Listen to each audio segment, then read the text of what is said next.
예, 안녕하세요. 세뇌 탈출입니다. 지금 요새 조중동의 그 보도 태도를 보면 뭐 트럼프가 이긴다, 바이든이 이긴다 하고 그 예측을 하는 거는 어느 쪽으로 예측하더라도 다 일리가 있는 얘기이기 때문에 상관이 없습니다. 그런데 트럼프는 완전히 뭐 개생 양아치로 하고 바이든은 완전히 뭐 성인군자로 띄우고 있거든요. 그리고 이제 바이든의 노선도 완전히 이제 성인군자로 띄웁니다. 지금 아주 이런 위험한 보도 태도를 보이고 있는데 이게 큰일 날 짓이죠. 그래서 오늘 그런 것을 좀 짚어보기로 하겠습니다. 이 한반도는 세계에서 가장 살벌한 곳입니다. 이게 세계의 화약고로 봐야 되고 지정학적으로 세계에서 가장 민감한 지역입니다. 한반도에 이런 비밀을 알았던 사람은 제가 꼽으라 그러면 한 4명 꼽습니다. 한 분은 이제 우남 이승만 대통령이죠. 건국 대통령이죠. 이분의 그 평생을 관료한 사고방식은 뭐냐면 이게 이제 그 만민공동회 독립협회 했던 그 1897년 8년 무렵부터 이 관점인데 이렇게 명제가 정리됩니다. 영미주도 세계 질서와 일제 신토 군국주의는 반드시 충돌한다. 그때 독립의 기회가 온다. 그때 시장과 자유민주주의 노선으로 국가를 만든다. 이게 1904년 독립정신이라는 그 참으로 대단한 책에 이미 이 명제가 깔려 있는 거거든요. 그리고 이제 그 태평양 신보에 실렸던 그 공산당의 당부당을 보면 일제는 그 성정이 강포하여 그러니까 이제 그 사납고 포악하기 때문에 반드시 그 영미주도의 세계 질서와 충돌한다라는 얘기를 그 쓰세요. 그게 1922년 무렵인데 실제로 그 20년 후에 충돌이 벌어지죠. 그래서 이분은 평생을 거의 뭐 1904년을 기준으로 해서 보면 1945년까지 40년을 이 명제에 대한 그 굳은 확신 위에서 그때마다 최선을 다해서 그 씨앗을 준비하셨던 분입니다. 그리고 이제 스탈린 모택동이 한반도의 비밀을 알았어요. 이 자들은 어떻게 생각을 한 거냐면 한반도 전체를 적화시키면 일본까지 미국으로부터 떼어낼 수 있다. 그 결과 서태평양과 아시아를 미국 영향권에서 떼어낼 수 있다. 이 해방 공간에서 그 당시에 일본은 반미 공산당 좌파 세상입니다.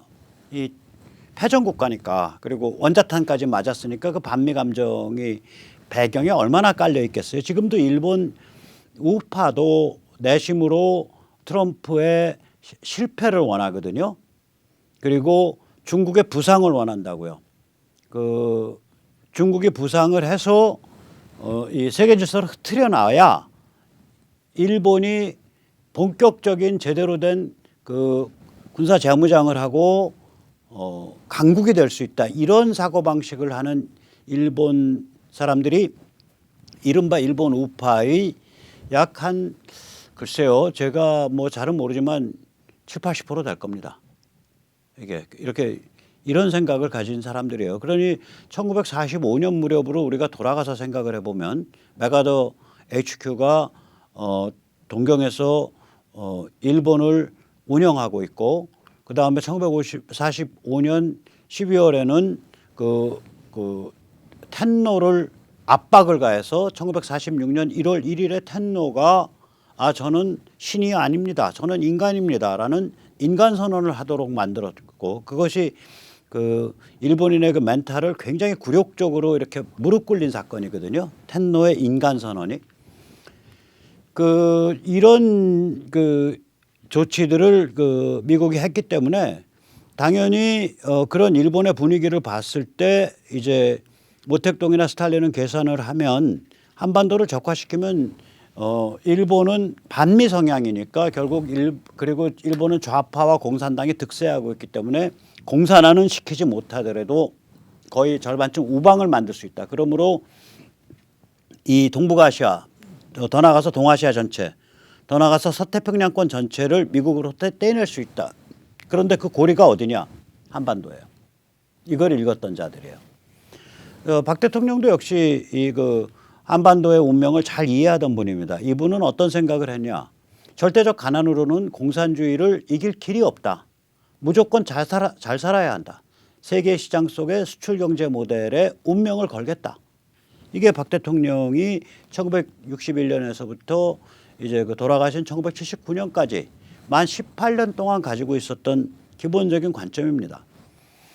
우리가 이제 돌이켜 보면 우남 이승만 대통령이 대한민국을 건국하고 6.25 남침을 물리친 덕에 우리가 세계사에 있어서 그 이후로는 소련이 군사 침공에 의해서 막무가내로 공산혁명을 수출하는 노선을 감히 시도를 못해요. 그때 하도 피를 봐서. 그런 거 했다면 큰일 나겠다. 참고로 우리가 이제 월남 적화를 보면 월남의 부패와 그 월맹을 중심으로 한 월남 공산주의자들의 대단한 수준 때문에 그것이 적화된 것이지 우리 6.25식으로 막무가내로 이 소련과 중국의 실제적 군사력이 들어오는 예를 들어서 6.25 때 전부 다 소련제 무기고요. 중대 소대 단위까지 소련 군사 고문관이 배치됐었고요. 공군이 소련 공군이 참여했었습니다. 뭐 중국 군군에 대해서는 더 얘기할 것도 없죠. 그런 방식의 적화가 아니었어요. 인도차이나도 가만히 되돌이켜 보세요. 결국은 로컬 세력에 의한 적화라고요. 그 현지 세력에 의한. 즉 다시 말하자면 6.25가 처음이자 마지막으로 그 막무가내 군사 침공에 의한 적화입니다. 이 동구에서는 이것과 굉장히 유사한 케이스가 에스토니아입니다. 에스토니아는 발틱 3국 중에 가장 소련에 근접한 나라가 되겠죠. 그러니까 리투아니아, 라트비아, 에스토니아 중에 에스토니아가 아마 제일 근접했을 거고요. 에스토니아를 제외한 나머지 동구권들은 소련이 스텝 바이 스텝 공산화를 했어요. 그걸 인민민주주의 노선, 피플스 데모크라시라고 부릅니다. 인민민주주의 노선이라는 건 뭐냐면 우선 제일 처음에 가장 골치 아픈 세력을 제거를 해요. 반동이라고. 그때 그 가장 골 아픈 세력 제거할 때는 뭐 지식인들 그다음에 이 중산층 이런 사람들 중에 이제 뭐 진보가 좋아요. 뭐 이런 생각하는 사람들 잔뜩 불러 모아서 제거를 하는 거예요. 그 다음번은 차상위 계층을 제거해요. 그 다음엔 차상위 계층을 제거해요. 이거를 한 4, 5년을 두고 작업을 하거든요. 그래서 이런 식의 인민민주주의식으로 공산화를 시키는 경우에 피를 덜 흘립니다. 천천히 안락사시켜가는 방식이고 또 이런 식으로 인민민주주의식으로 공산화를 시키면은 막무가내 집단농장이나 또 막무가내 종교의 그 과격한 파괴 이런 것들이 좀 덜합니다. 그래서 우리가 동구권을 보면 집단농장이 거의 없거든요. 그 다음에 그 저기 어디야 그 종교 세력이 명목이라도 살아남는다고요. 반면에 이 에스토니아는 그 지정학적 위치, 발틱해에 바로 붙어 있고 소련의 바로 문 앞이니까 지정학적 위치 때문에 다짜고짜 소비에트 혁명 방식을 취했어요. 말이 좋아서 소비에트 혁명 방식이지 다른 말로 하면 소련군이 들어가서 다 잡아 죽인 거예요. 순식간에. 거기도 그러나 군사 침공은 아니라고요. 그러니까 우리식으로 에스토니아 정부가 강력한 반소 정부가 있고 그것에 대해서 소련군 혹은 소련이 동원한 다른 나라의 군대가 들어간 그런 방식이 아닌데 우리는 실제적으로 6.25는 소련이 그 모택동을 딱 앞장 세워가지고 옆구리에 끼고서 들어간 거예요, 이게. 그래서 이러한 막무가내 군사 침략에 의한 공산혁명 수출, 공산화, 좋은 말로 하면 그 막무가내 그 군사 침공에 의한 공산화 수출 모델이 처음이자 마지막으로 적용됐던 데가 우리입니다. 그 실패를 시켰기 때문에 그게 마지막이 된 거예요. 그럼 이런 식으로 공산화 절대 너희 못해 라고 증명해낸 거는 우남 이승만이 이끄는 선배 세대의 업적입니다. 세계사적 업적입니다. 또한 마찬가지로 박정희 대통령 역시 세계 시장 속에서 수출 경제로 후진국이 개발될 수 있다. 전 세계 어떤 경제학자도 이런 모델 내놓은 적 없어요. 그런 대담한 가설을 그 가설을 세울 때 가장 그 혁혁한 공을 세운 분이 지금 이재용 회장의 그러니까 조부 되시는 이병철 회장입니다. 이병철 회장이 그 동경에 있다가 5.16 나고 나서 돌아왔을 때 돌아왔을 때 김포에 도착하자마자 바로 청와대로 들어가서 그러한 모델을 충고를 드렸고, 박 대통령이 워낙 영민한 분이니까 박정희 대통령이 그걸 바로 캐치를 한 거예요. 맞아, 그렇게 해서 승부내는 수밖에 없다. 우리가 그렇게 그거 외에는 다른 길이 없다. 그래서 이제 이런 일들이 결국은 뭐로 귀결됐냐? 그렇게 해서 우리가 성공을 하고 나니까 중국에 보니까 야, 저 모델 따라가면 우리 공산당이 신분이 더 좋아질 것 같아, 상류층으로. 지금 시진핑 10조 대, 20조 대, 30조 대 부자 아닙니까? 공산당, 중국 공산당 인민해방군의 서열 100위 안에 모이는 자를 딱 해서 개인 재산 얼마야 축제해 놓은 거 따지면 한 3, 400조 나올 거예요. 최소. 그래서 저들이 개혁개방을 하는 공산당 인민해방군 주도의 국가자본주의 체제를 만들어 버렸죠. 그래가지고 지금은 이제 사고 다치고 있죠, 물론. 그러나 또 그것도 역사의 섭리면 섭리인데, 만약에 저들이 그 길을 안 걸었으면, 계속해서 만약에 문혁과 같은 길을 걸었으면 지금 어떤 꼴이냐? 모택동 사상으로 중무장한, 그리고 핵으로 무장한 14억 탈레반이 됩니다. 그거보다는 지금 저 사고뭉치가 나아요. 이제 저건 이제 딱 제대로 가둬놓고 마사지 해가면서 군기 잡으면 됩니다. 마찬가지로 이제 박정희 대통령 그 모델이 성립하는 바람에 이제 중국이 그 길로 돌았고, 중국이 그 길로 도니까 중국에 잡혀먹을까 봐 겁이 나서 베트남이 도이모이 개혁개방을 또 80년대 초에 했고, 또 이 모델을 따라서 동구가 돌았고, 그러고 나니까 결국 소련이 백기를 들고 해체를 시켜버렸죠, 스스로를. 그게 1991년 12월에 벌어진 일입니다. 즉 다시 말하자면 우남 이승만과 박정희 대통령으로 이어진 이 30여 년의 빛나는 세월이 우리 말하자면은 그 세계사적으로 굉장히 중요한 역할을 한 거예요. 그러니까 말하자면은 그 소련 같은 데서 이렇게 주도를 해서 막무가내 군사 침공에 의해서 공산화하는 거, 그거 너희 안 되는 거야라는 걸 증명했고요. 그 다음에 우리 같은 이런 내가 그래도 괜찮은 앞으로 가능성이 있는 자유민주주의 국가의 초석을 다질 수 있어. 이것도 우남 때 증명이 된 거고요. 그 다음에 박정희 대통령을 통해서 세계시장 속에서 수출공업화 모델로 성장할 수 있어를 증명을 했고요. 그것의 그 결과라 그럴까? 2차적 결과로서 결국은 중국의 개혁개방, 베트남의 개혁개방, 동구의 개혁개방, 소련의 해체까지를 촉발시키는 이 방아쇠 역할을 한 겁니다. 이게 우리 한국 사람들이 이걸 정확히 알아야 돼요. 우리가요, 좋아하든 싫어하든 무지하게 중요한 존재입니다. 좋아하든 싫어하든 뭐라 그럴까? 아주 운명적 존재예요, 한국인이. 이 세계사를 주물럭거리는, 세계사의 방향을 결정하는 운명적 존재입니다, 이게. 좋든 싫든 방향이든 간에. 제가 이제 우리가 또 얼마나 황당한 세계사의 방향을 결정하는 황당한 짓을 했는지 다음 페이지에 다시 말씀드리겠는데, 일단 그 전에 드리고 싶은 말씀은 지금 조중동과 그것을 뒤쫓고 있는 국민의힘 지도부의 가장 심각한 죄악은 뭐냐? 솔직히 말씀드릴게요. 탄핵을 덮고 갔다. 탄핵을 주도했다. 그거는 부차적입니다. 4.15 총선 부정선거 저지른 거, 그거 덮고 있고 아닥하고 있다. 그것도 부차적인 겁니다. 진짜 중요한 건 뭐냐면 세계사와 문명의 흐름을 은폐하고 국민을 개돼지로 세뇌하고 있는 겁니다. 이게 조중동이 죽을 죄 넘버원입니다. 국민의힘 지도부 죽을 죄 넘버원이 이겁니다. 이 죄는 조중동과 국민의힘 지도부지만 그걸 확대하면 모든 언론인, 모든 글쟁이, 모든 담론가, 모든 유튜버에 다 해당합니다. 결국 사상과 관점, 그것도 아주 기본적인 세계와 문명의 흐름에 관한 진실을 은폐하고 국민을 개돼지로 세뇌한다는 데 있어서 사상과 관점을 호도하고 왜곡하고 있다는 점에서 죄악입니다. 그 점에 있어서 저는 실명을 거론해서 비판하지 않지만 저도 치부책을 쓰는 놈이기 때문에 사실은 이른바 우파, 이른바 보수라는 레이블을 달고 지금 헛소리를 하고 있는 사람들 적 1번, 적 2번 하고 써 있습니다. 만나면 해호호 해줘요. 또 필요하면은 같이 손잡는 척도 해줘요. 하지만 결국에 가서는 이거 해야 될 적으로 보고 있습니다. 문팔육보다 더 심각한 적으로 보고 있습니다.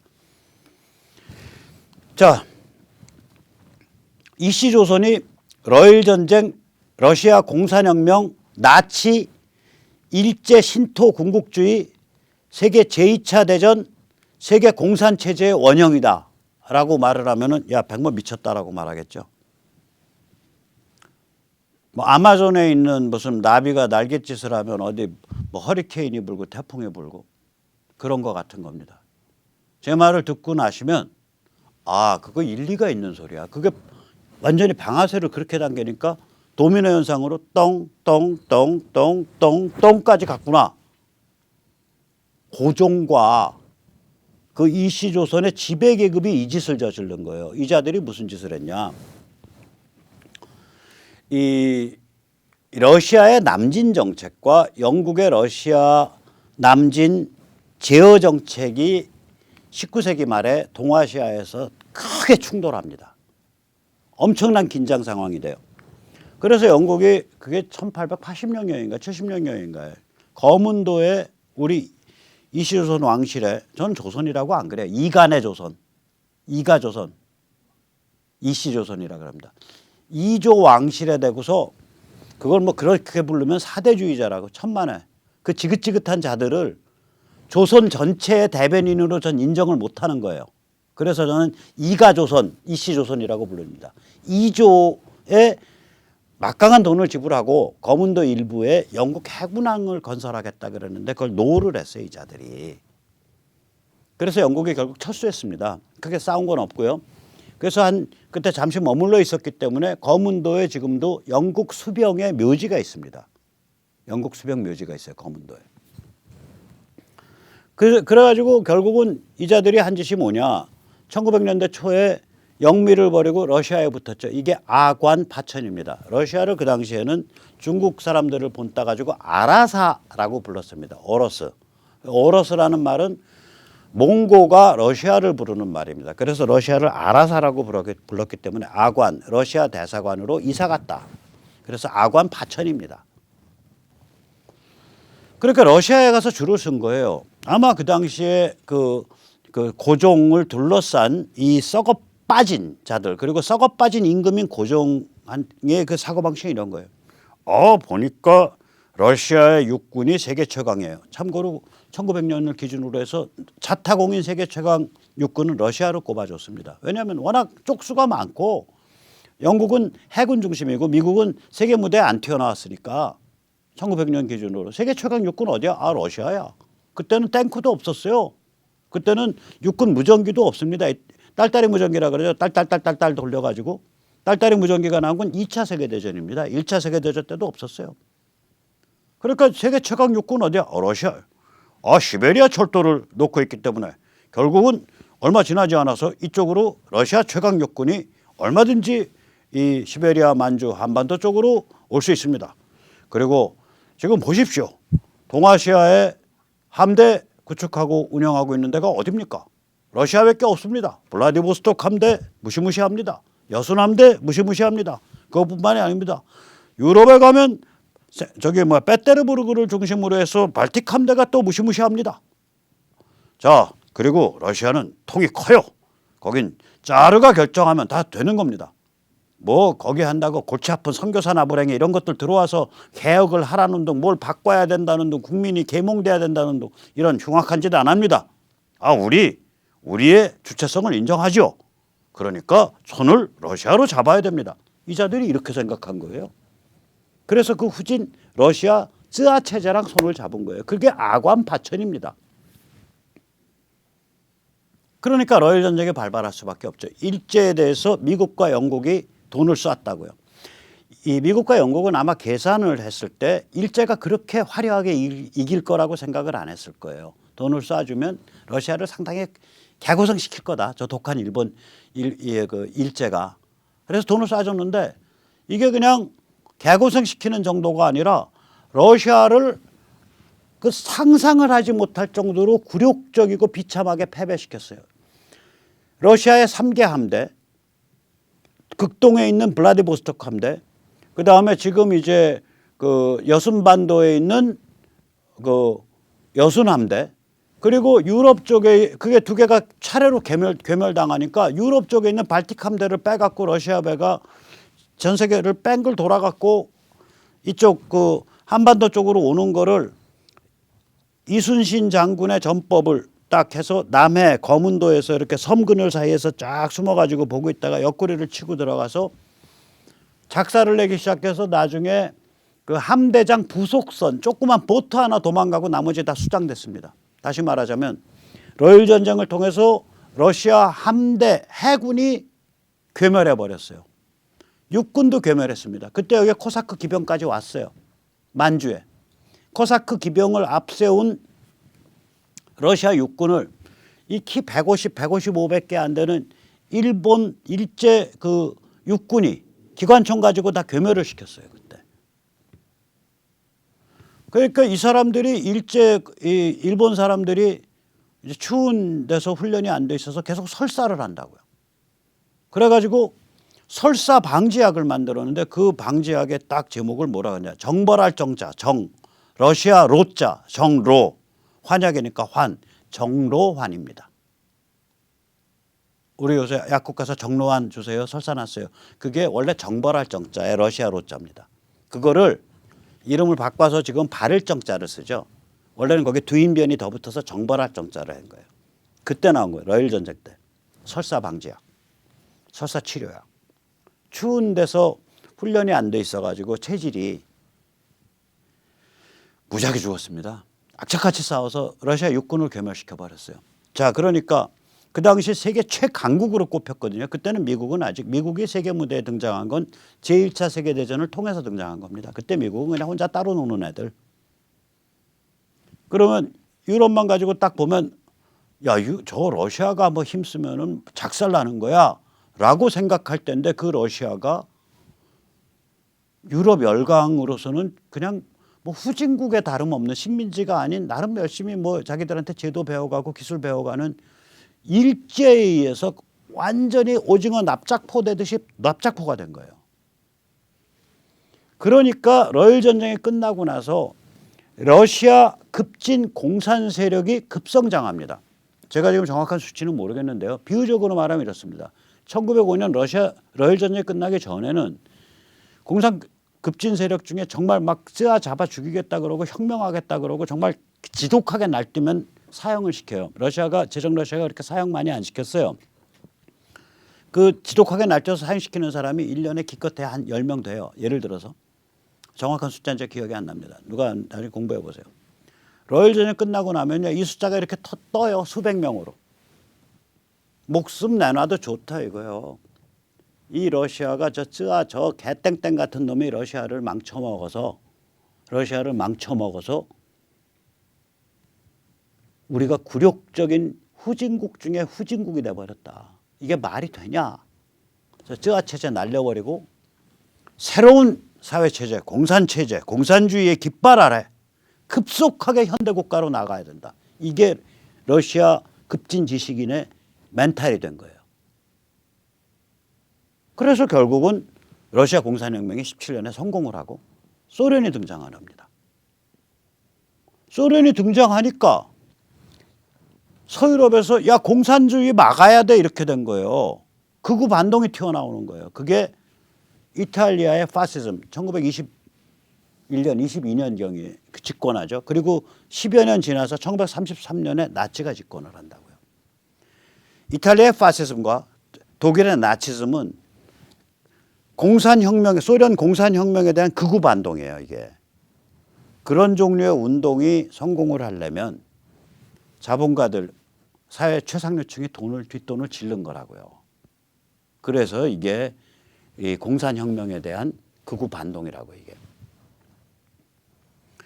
그쪽에서 극우 반동이 딱 나와서 그냥 계속 발전해 가니까 1930년대 중후반이 되면 일제가 다이조 대정이라고 씁니다.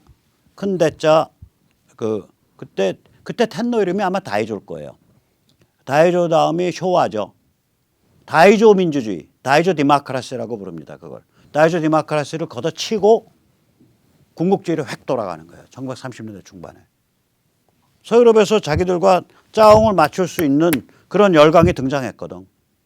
즉 서유럽에서 공산혁명에 반대하는 극우 반동 전체주의가 나오니까 일제도 거기에 맞춰가지고 텐너 전체주의로 확 돌은 거예요. 그래서 셋이 짝짝꿍을 해갖고 결국 세계 제2차 대전을 일으킨 거예요. 참고로 러시아의 공산혁명 때문에 일제가 만주를 먹을 수 있었습니다. 러시아 공산혁명이 되니까 이 반공산혁명, 반혁명 세력, 그게 백군입니다. 화이트 아미. 백군이 쫓겨가지고 만주로 온 거예요. 백군이 쫓겨서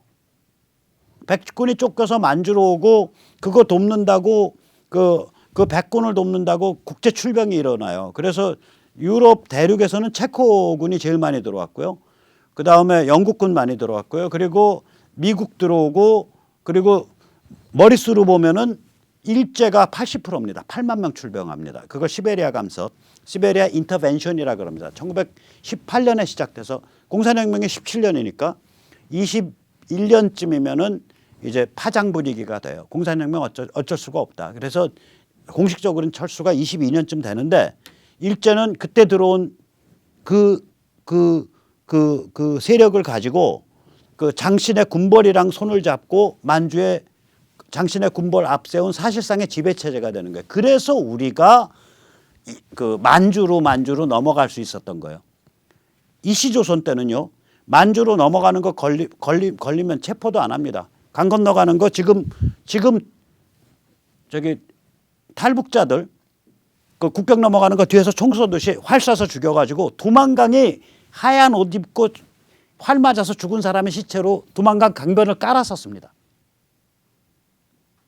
이 망할 놈의 이 이시조선 이 고종 나부랭이들, 민비 나부랭이들이 대원군 나부랭이들 그거를 뒷받침한 중화 사대주의 탈레반들이 그 짓을 저질렀습니다.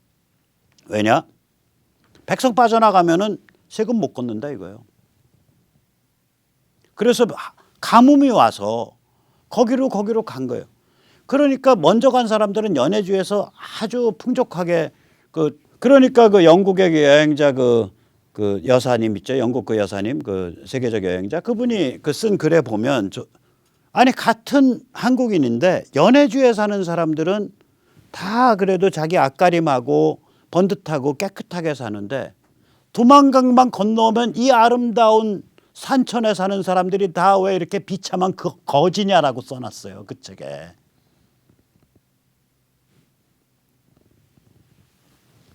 이조 말에 이간의 조선 말에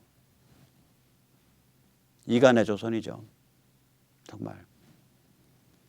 자 그러면 이제 보세요. 일제가 만주를 접수하게 된 것도 결국은 러일 전쟁의 뿌리가 있는 거예요.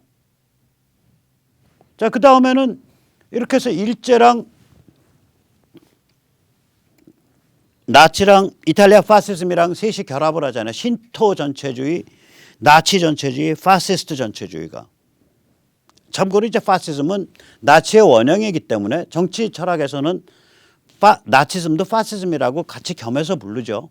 그러나 원래 파시즘은 무솔리니 이탈리아 겁니다. 그 어원 자체도 그겁니다. 어원이 뭐냐면 묶음, 번들 혹은 본드 묶음을 또 통하는 그 칭하는 파시오가 원형입니다.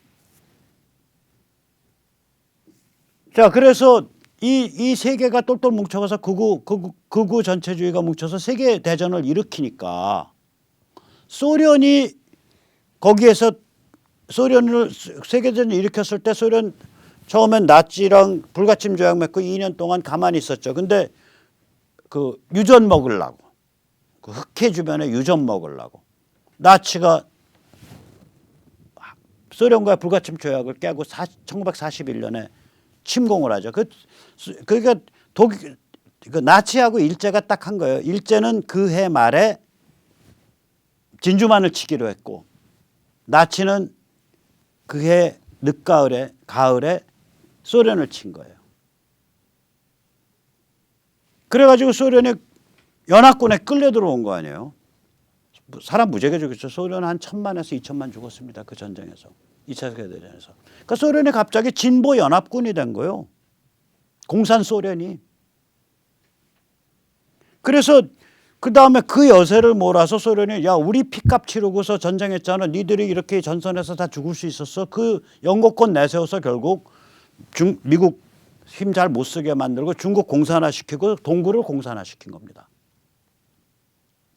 자, 중국 공산화, 동구 공산화에 이르는 이 20세기의 비극에 일련의 과정에서 총알 당긴 건 누구냐 이거요. 어쩌면 제1차 세계대전도 이 역이란 관계가 있어요. 제1차 세계대전의 그 전개 과정을 보면요. 사실상의 전범은 제정 러시아의 로마노프 왕조입니다. 누구도 제1차 세계대전이 그렇게 빠른 속도로 그런 세계대전이 갈 거라고 생각을 안 했어요. 그 세르비아에서 그 왕세자 암살 사건 났을 때도 그 오스트리아인가 어디 그 왕세자 뭐 암살 사건인가 뭔가 그걸로 해서 터진 거 아니에요. 그리고는 몇 달 그렇게 전쟁이 그렇게 갈 거라고 생각을 안 했어요. 누가 그 전쟁을 그렇게 퍽 쳐버렸냐? 러시아 황제가, 자르가 갑자기 야 니들 왜 이래 그러고서 퍽 하고 친 거예요. 그냥 독일 쪽을, 오스트리아 쪽을 전면전으로.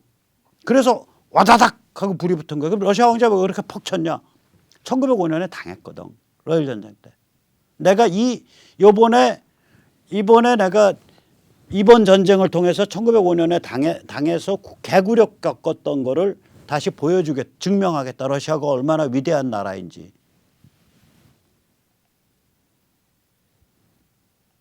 그러면 그렇게까지 하면 20세기에 있었던 그 모든 흉폭한 사건의 첫 방아쇠가 뭐였냐? 러일 전쟁이다 이거예요. 러일 전쟁 누가 일으켰는데 전범은 이 땅의 고종, 그 망할 놈의 이간의 조선의 고종이라는 자와 그 자를 둘러싼 중화 탈레반 사대주의 성리학 그 썩어 빠진 양반 나부랭이들입니다. 이 땅의 지배계급이었다고요. 거기서 방아쇠 당기니까 러일 전쟁, 그 다음에 러시아 급진 세력의 급부상, 그 다음에 러시아 공산혁명, 그 다음에 그 극우 반동 전체주의의 등장 및 일제의 일제의 만주 접수, 그 다음에 그것에 대한 그래서 이 제2차 세계대전. 근데 만약에 제1차 세계대전도 거기서 중간에 끼워넣으면은 중간에 그것도 결국은 수모를 당한 러시아 쯔아의 오기 때문에 생긴 거라고 생각을 한다면 그때 수모는 러일 전쟁 때 수모라고요. 그리고 나서는 세계 제2차 대전. 세계 제2차 대전 때문에 소련이 뜬 거예요. 진보연합군으로. 그전에 소련은 완전히 왕따 당하고 있었어요. 뜨면서 제2차 세계대전에 그 자기들 그 파워 길러가지고 그걸로 중국 공산화하는 거 사실상 뭐 누구도 못 말리게 된 거고 그걸로 동구를 공산화한 거죠. 그 맨 첫 방아쇠가 고종입니다. 이간의 조선이에요. 자, 이게 무슨 얘기냐? 조중동 그리고 우리나라의 그 식자층, 담론가, 유튜버, 언론쟁이, 글쟁이 잘 들어두세요. 여기가 그렇게 치명적인 운명을 가진 데입니다. 그러니까 여기 사는 사람들한테 이 세계와 문명의 흐름을 감추고 한국인들을 개돼지로 만드는 자들은 고종과 그를 둘러싼 그 부패하고 고루한 그 이간의 조선의 지배계급의 그 행태를 고스란히 하고 있는 거예요. 조중동도 이완용의 행태를 고스란히 하고 있는 거고 고종의 행태를 고스란히 하고 있는 거예요. 그래서 이게 용서가 안 되는 거예요. 죽을 죄를 짓고 있는 겁니다. 아까도 말씀드렸지만 이게 이자들의 그 죽을 죄는 정리를 하자면 이렇습니다.